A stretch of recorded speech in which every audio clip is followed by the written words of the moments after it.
J'aimerais vous informer des projets d'IGUV concernant Genève. Tout d'abord, quelques mots sur notre idéologie gagnant-gagnant et enfin sur les plans. Nous exerçons tous, au sein du comité, une profession principale. Cette profession est bien entendu prioritaire.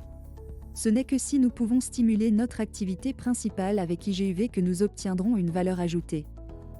Pour un membre du conseil d'administration, une collaboration avec IGUV ne vaut donc la peine que s'il en résulte un avantage personnel.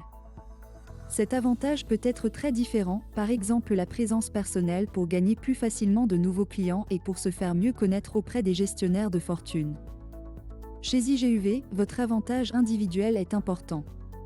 Dans un document gagnant-gagnant, tous les membres du comité directeur résument vos avantages et bénéfices personnels. Ce n'est qu'en connaissant exactement les objectifs de chacun que nous pouvons mieux nous soutenir mutuellement, comme dans un club d'affaires. Si nous ne parvenons pas à trouver ensemble une solution gagnant-gagnant, la collaboration ne durera pas.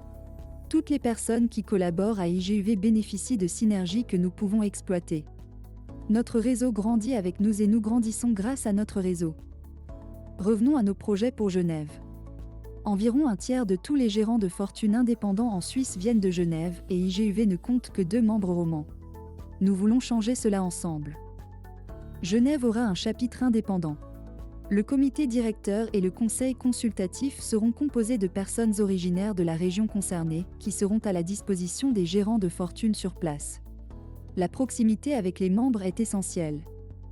Dans la phase initiale, mon collègue du conseil d'administration, David Cross, soutiendra les nouveaux collègues à Genève, notamment en organisant des réunions régulières de Zoom. Il est logique que nous définissions une réunion Zoom spécifique pour tous les Genevois, de manière à ce qu'elle se déroule le plus efficacement possible et sans barrière linguistique.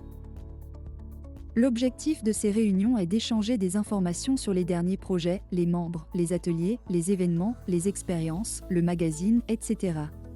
Notre thème principal sera les autres ateliers à Genève, que nous avons déjà planifiés. L'étape suivante consiste à tout préparer d'ici là. Les adresses pour les invitations, la rédaction de la newsletter, la préparation des formulaires d'inscription, l'élaboration du programme, la traduction des présentations, la recherche de sponsors et l'invitation des intervenants. Venons aux finances. Les membres de notre comité reçoivent une rémunération pro bono. 20% des contributions des gestionnaires de fortune référés, 20% sur les placements dans le magazine. 20% sur le portail de l'emploi et sur nos coopérations, qui coûtent jusqu'à 18 460 francs.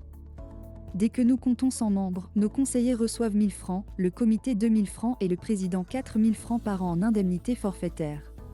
À partir de 200 membres, ces prestations sont doublées. L'activité de conseiller et de membre du comité directeur est bénévole. Une rémunération ne constitue pas une motivation pour l'exercice de cette activité. Nous recherchons actuellement 4 personnes motivées de Suisse romande pour diriger et développer le nouveau chapter de manière autonome.